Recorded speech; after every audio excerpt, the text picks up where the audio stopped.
Hermanos y hermanas de Ven, Sígueme, qué placer poder estar con ustedes otro domingo más acá en la lección de Ven, Sígueme. Gracias por los comentarios de cada clase, gracias por el cariño, gracias por hacer el esfuerzo de ver la clase. Lo valoro mucho, trato de contestar todos los mensajes y bueno, estamos para servirles. Nosotros, los maestros de Central de las Escrituras, somos un instrumento en las manos del Señor y es Dios quien hace el resto. ¿Está bien? El día de hoy tenemos una gran clase. Vamos a empezar a ver el libro de Romanos, hermanos. Hemos dejado los Hechos de los Apóstoles y acá también vamos a ver hechos de un gran discípulo de Cristo llamado Saulo de Tarso. Sin embargo, vamos a ver Romanos del capítulo 1 al 6 y el título de la clase es Poder de Dios para la salvación. El poder del Señor es quien nos salva, hermanos, por medio de la realización de varios convenios que se hacen en la iglesia y en los santos templos. Pero hoy vamos a ver esas epístolas que mandó Saulo de Tarso, mejor conocido como Pablo, a los romanos, un pueblo que en un principio había negado al Cristo y todavía lo hacía, sin embargo, de a poco comenzaba a conocer al Redentor de este mundo. Vamos a ir al capítulo 1, hermanos, y el manual de Ven, Sígueme es muy claro diciendo lo siguiente. Muchas personas han tenido experiencias en las que se les ha ridiculizado debido a sus creencias. Muchos de ustedes que nos están viendo en este momento se pueden sentir en ese lugar o les ha pasado. Hermanos, a veces han estado en una fiesta y hacen algún chiste o chascarrillo acerca de nuestra iglesia, de la iglesia de Jesucristo de los santos de los últimos días. Quizá en tu trabajo se haya desatado alguna polémica en cuanto a religiones y alguien haya puesto en tela de juicio la credibilidad de la iglesia. E incluso haya hecho alguna broma de mal gusto y usted ha tenido que aguantar. Ahora en las redes sociales, hermanos, hay muchas personas que predican el evangelio y se ha ridiculizado a muchos de esos maestros que de buen corazón han querido llevar la palabra del Señor para ser más digerible y entendible. Les puedo decir una cosa, hermanos, todos aquellos que hayan sido ridiculizados en la misión por nuestras creencias, que hayan sido ridiculizados en sus trabajos, en sus hogares, en las redes sociales, o incluso por su pareja o por sus hijos, ya tienen una recompensa ganada en el cielo. Al menos esas son las promesas que nuestro Padre Celestial nos deja acá en Romanos. Porque no me avergüenzo del Evangelio de Cristo. Esta fue una declaración, hermanos y amigos, que Saulo hizo inmediatamente al estar emitiendo epístolas importantes para sus hermanos romanos, porque él, de verdad, era un ciudadano romano y estaba dispuesto a traerlos al redil del Señor. Dice en Romanos 1, capítulo 16, porque no me avergüenzo del Evangelio de Cristo, porque es poder de Dios para salvación, y todo aquel que cree, al judío primeramente y también al griego, porque en el Evangelio la justicia de Dios se revela por fe y para fe, como está escrito, mas el justo por la fe vivirá. Así que de modo, hermanos, que nuestro protagonista del día de hoy va a ser nuestro Señor Jesucristo. Y lo vamos a dibujar aquí para que usted lo pueda ir viendo. Amigos y amigas, Jesucristo es el creador y el autor del Evangelio. Es más, nosotros conocemos este Evangelio como el Evangelio de Cristo. Y este Evangelio, hermanos, simplemente es una continuación del mismo Evangelio que Adán y Eva tuvieron en su momento, que fueron ministrados por el mismo Padre Celestial y por nuestro Señor Jesucristo, y así lo predicó Abraham, Isaac, Jacob, antes Noé, después muchos profetas como Jeremías e Isaías, y Jesucristo vino a poner las bases de una religión. Jesucristo, hermanos y hermanas, vino a poner el orden. Porque ciertamente, desde la encomienda de Moisés para publicar los 10 mandamientos y la época cristiana, hermanos, muchas cosas habían cambiado. Se habían agregado, muchas situaciones a la ley que de por sí era una ley estricta, era una ley dura, pues el pueblo judío se parecía mucho a nosotros hoy en día. Somos duros de cerviz y necesitaban una ley con muchas directrices y siendo muy puntual. Entonces Cristo, hermanos, necesitaba poner orden. Es como cuando un maestro se sale del salón de clases, cuando usted iba a la educación primaria o al primero o segundo grado de la escuela, y cuando el maestro se salía, amigos y amigas, era un desorden en el salón. Así encontró Cristo la iglesia en el antiguo Israel. Y conforme se fueron en Jesucristo y los primeros apóstoles, Saulo, o mejor conocido como Pablo, se encargó de seguir poniendo orden. Y él decía acá en Romanos, porque no me avergüenzo del Evangelio de Cristo. Así que Cristo es nuestro protagonista del día de hoy. Amigos y amigas, lo vamos a dibujar aquí, tipo caricatura. Como sabemos, no intentamos emitir alguna doctrina en cuanto al físico de Cristo, sino que una ayuda visual en cuanto a, cómo pudo haber sido, porque, no estuvimos allí en el lugar de los hechos en el momento, hermanos, y acá tenemos a nuestro Señor Jesucristo, que, es el autor principal del Evangelio y es a quien verdaderamente adoramos en la iglesia de Jesucristo. Así que aquí está, hermanos y hermanas, aquí está nuestro Señor Jesucristo y vamos a ponerle aquí Evangelio. Nosotros sabemos qué es el Evangelio de Cristo. Es la fe en Él, es el arrepentimiento para no cometer los errores otra vez. Sabemos que hay que bautizarnos después de haber desarrollado una fe y arrepentirnos para ser confirmados después y perseverar hasta el fin. Ese es el Evangelio de Cristo y Saulo se deleitaba en Romanos 1. Después en el 26 y 27 dice así: por esto Dios los entregó a pasiones vergonzosas, pues aún sus mujeres cambiaron el uso natural por el que es contra la naturaleza. Está hablando aquí Pablo, hermanos, que aquellas personas que rechazan el Evangelio de Cristo, habían sido testigos los romanos incluso de la presencia física del Salvador y no lo aceptaron, así como muchos judíos también. El Señor permite que ellos maduren en la incredulidad y les permite, de acuerdo a lo que leemos aquí en Ven, Sígueme, que sigan madurando en una incredulidad y les permite que tomen sus propias decisiones, Cristo nos da el albedrío, hermanos.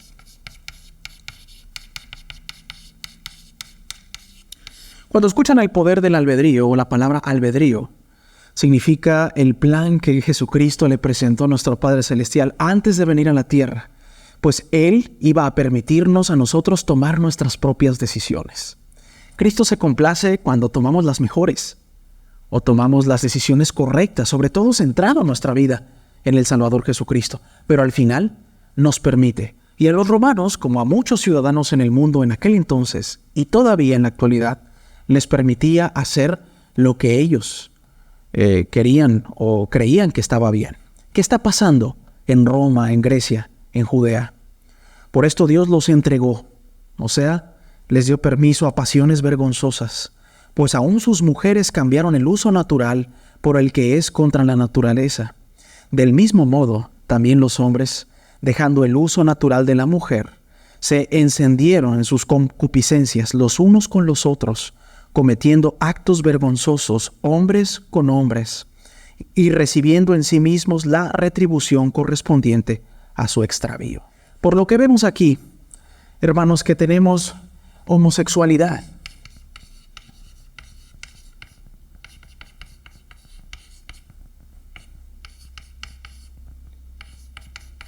Quiero tratar este tema con mucha delicadeza, hermanos y hermanas, porque evidentemente la homosexualidad ya no es algo que se oculte en el mundo. Es algo abiertamente, es algo que se practica en cualquier lugar casi del planeta. Y es algo que es verdad que hemos aprendido a respetar y a tolerar. Yo le hablo a todas las personas que han vivido de cerca el tema de la homosexualidad. Lo dice Romanos 1. Las mujeres cambiaron su naturaleza y los hombres con hombres empezaron a tener relaciones homosexuales. En verdad, hermanos y hermanas, los homosexuales son amados por nuestro Señor Jesucristo. El Evangelio de Cristo, hermanos, también es para las personas que viven la homosexualidad. Es para ellos. Habrá personas que quieran pensar que no hay cabida para ellos en el Evangelio. Sin embargo, amigos y amigas, Cristo ama a esa persona que se ha desviado de su naturaleza, que Dios les ha inculcado desde el nacimiento para ellos. Y Pablo, hermanos, está reprendiendo a todos ellos, los romanos, que se han entregado en esas pasiones bajas. Y les dice más adelante, estando llenos de toda injusticia, de fornicación, de perversidad, de avaricia, de maldad, llenos de envidia, de homicidios, de contiendas, de engaños y de malignidades, y de murmuradores, de detractores, de aborrecedores de Dios, de injuriosos, de soberbios, de altivos, de inventores de males, de desobedientes a los padres, etc. No solamente vamos a dejar el tema de la homosexualidad aquí, pues no es el único tópico que toca Pablo en Romanos 1. Habla de los desobedientes.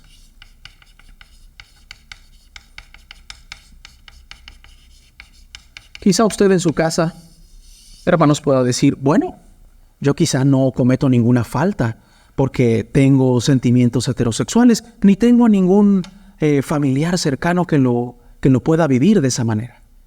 Pero ¿qué tal la obediencia, hermanos? Igual es una falta que podemos cometer frente al Señor. Solemos estigmatizar mucho la homosexualidad, pero ¿no hemos sido nosotros, hermanos, desobedientes a veces? ¿No hemos sido perversos, injustos? Habla de la injusticia. ¿No hemos sido injustos a veces, hermanos, en nuestros tratos? Y Pablo le está hablando a los romanos, pero es como si nos hablase a nosotros en este momento.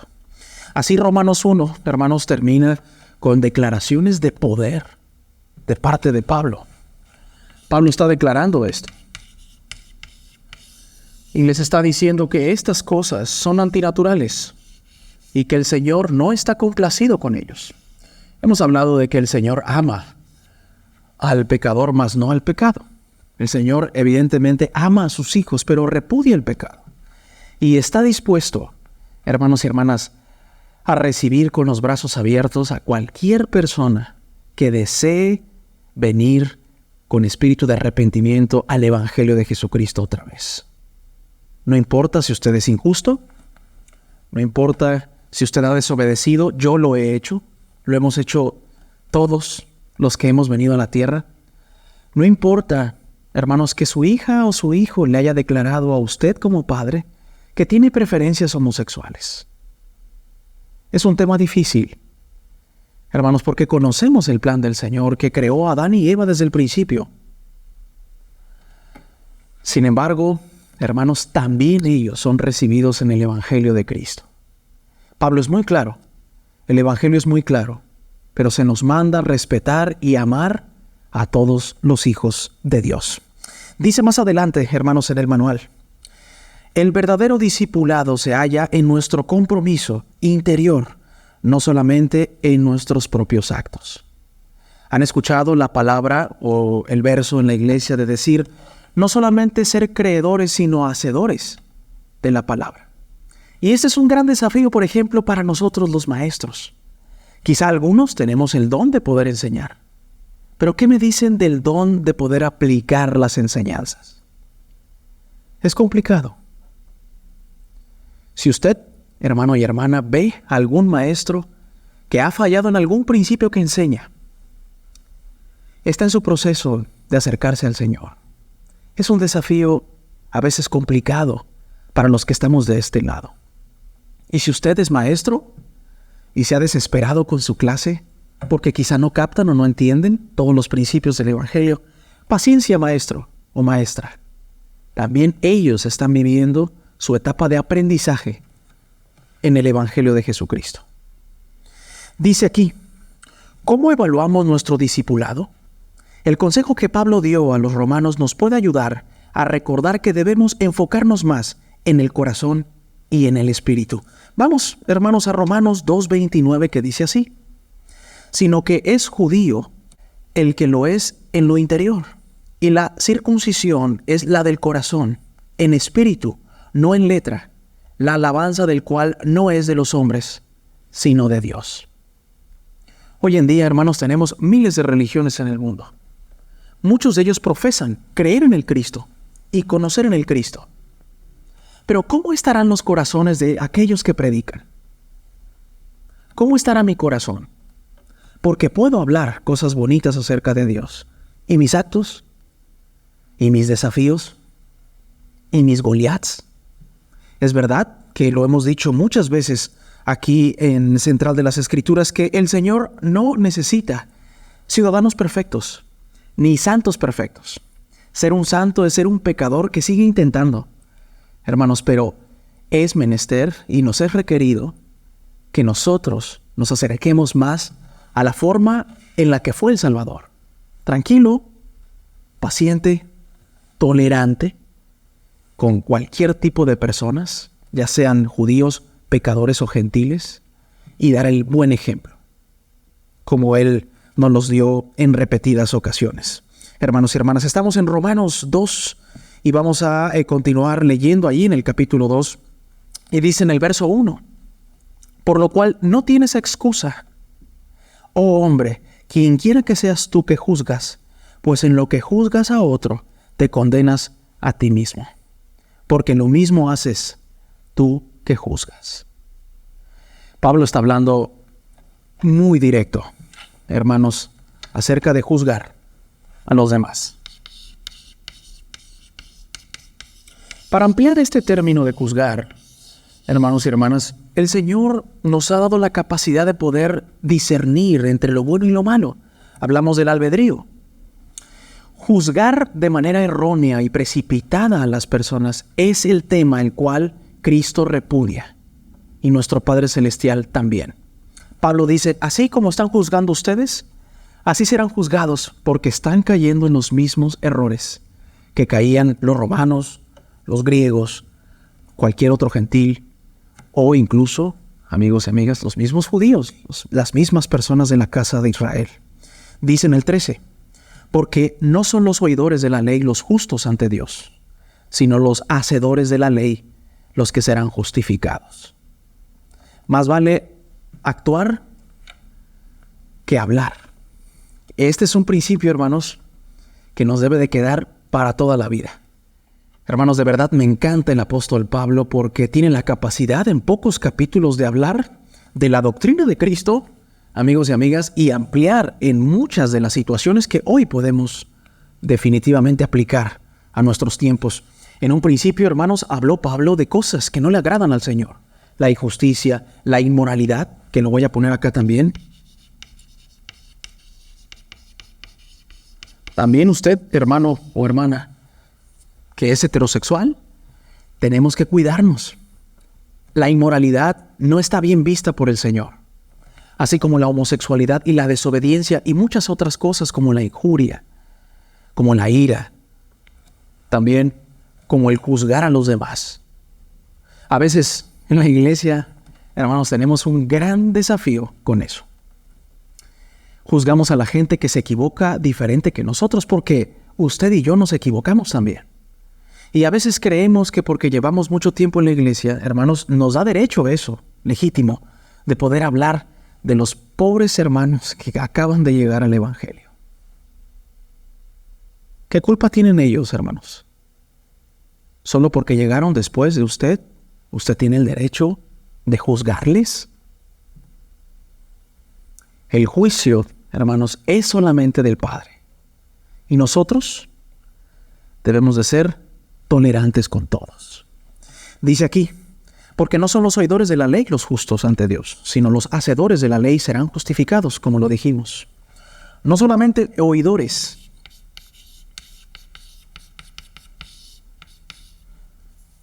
No se nos requiere, hermanos, que solamente vengamos a la capilla para sentarnos y escuchar el sermón. Se nos requiere, hermanos, que seamos hacedores, o sea, un plan de acción.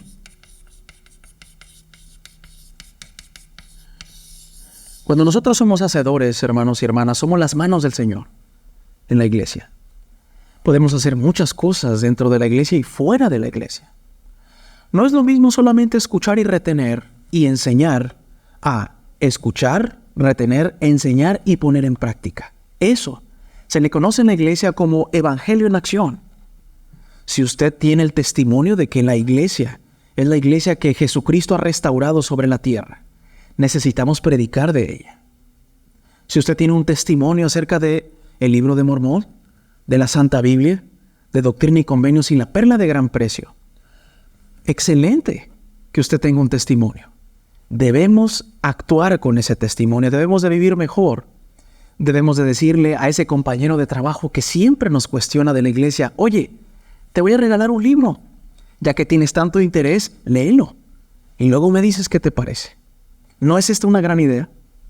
Acá en Romanos 2, hermanos, más adelante, y ya pasando al 3, amigos y amigas, vamos a leer situaciones que están sucediendo en este momento interesantes. Dice el capítulo 3, en el verso 29, ¿es Dios solamente Dios de los judíos? ¿No es también Dios de los gentiles? Sí, también de los gentiles. Así que tenemos acá el concepto de que Dios es para todos.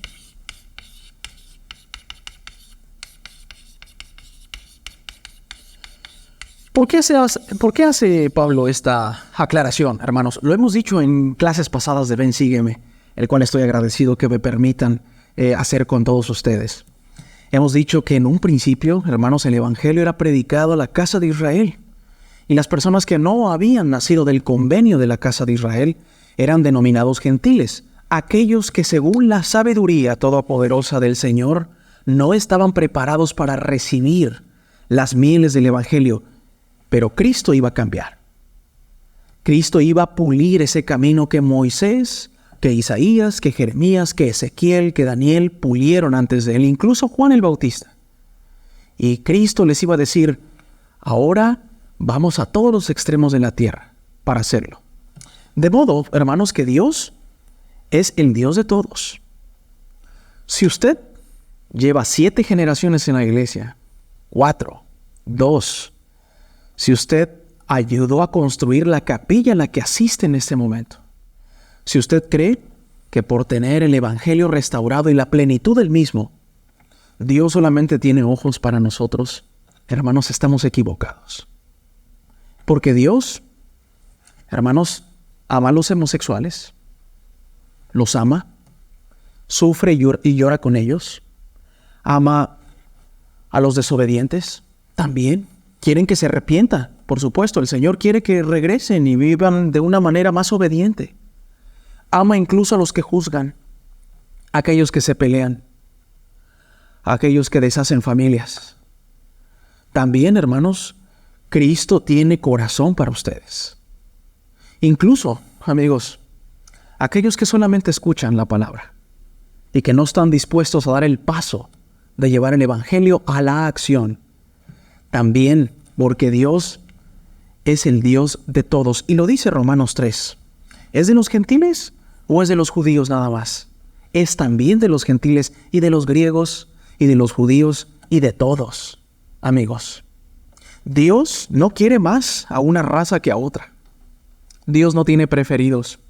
Ciertamente Dios confía en los hijos que le siguen y que se esfuerzan, pero aún ama a la gente que sufre. Ama a la gente que sabe que está haciendo mal y que lucha todos los días por regresar al redil.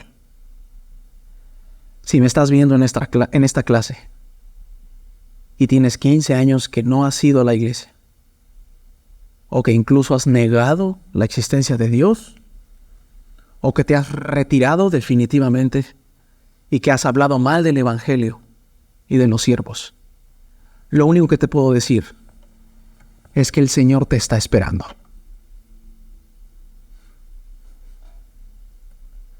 El Señor solamente necesita que ablandes un poquito ese corazón. Pruebas, por supuesto.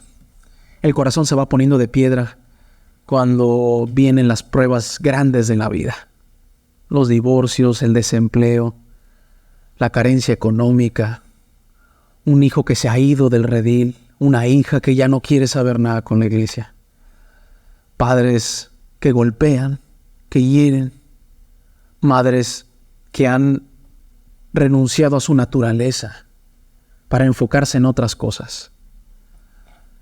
Eso va endureciendo el corazón, pero falta poquito nada más para que el Señor te reciba con los brazos abiertos. Y eso era lo que nos comunicaba Pablo.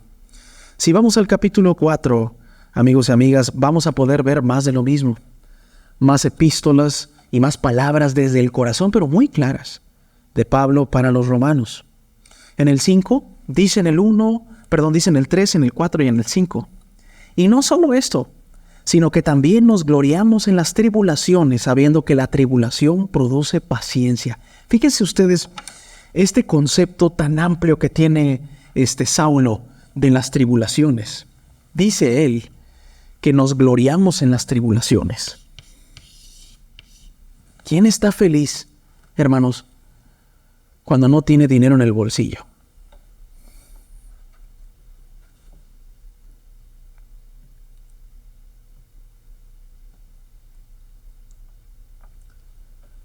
¿Quién está feliz cuando se ha ido el ser que tanto amas?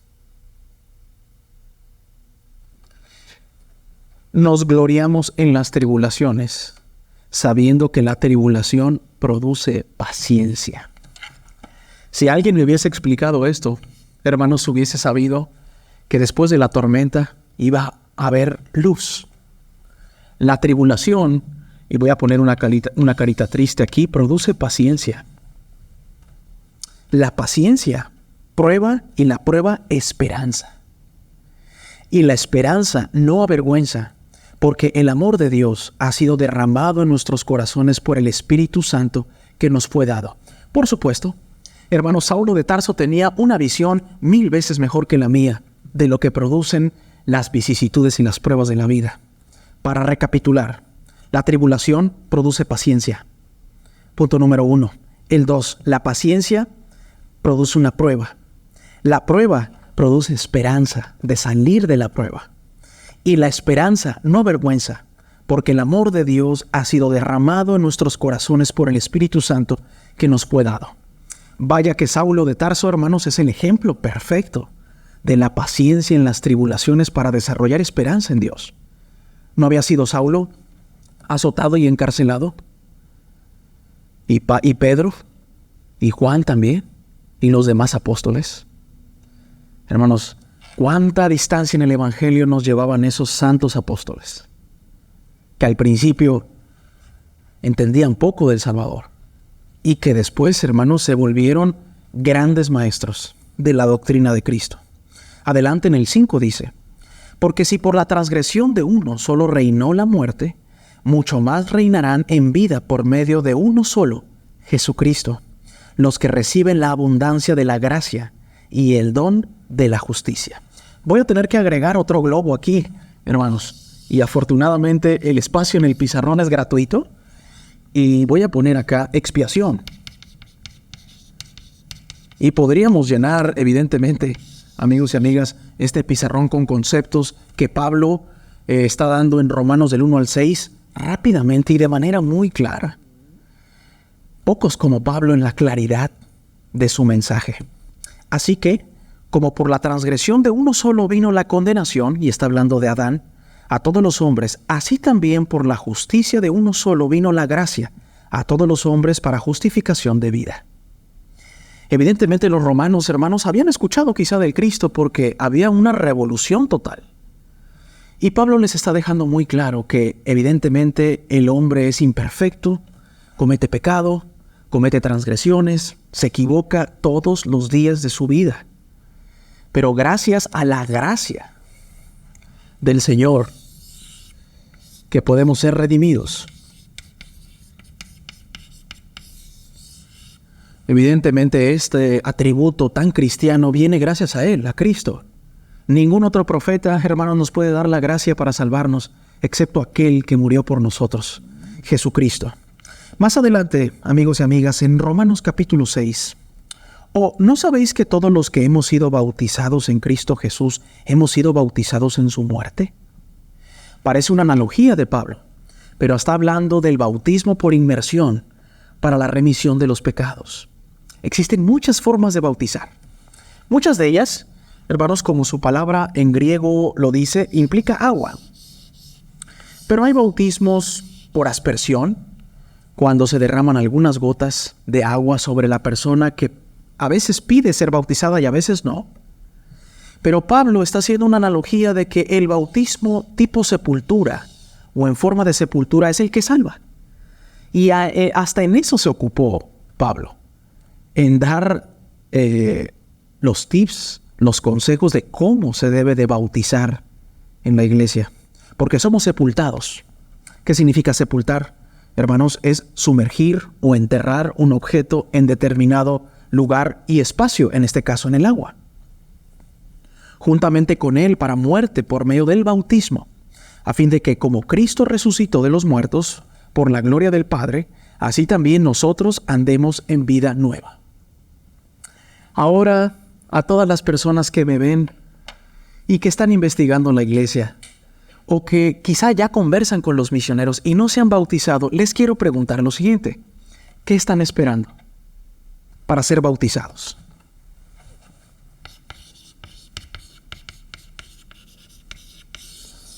Si ya Pablo lo dijo, que debemos de ser sepultados por medio de un bautismo por inmersión para la remisión de nuestros errores y nuestros pecados, ¿cuál es la espera?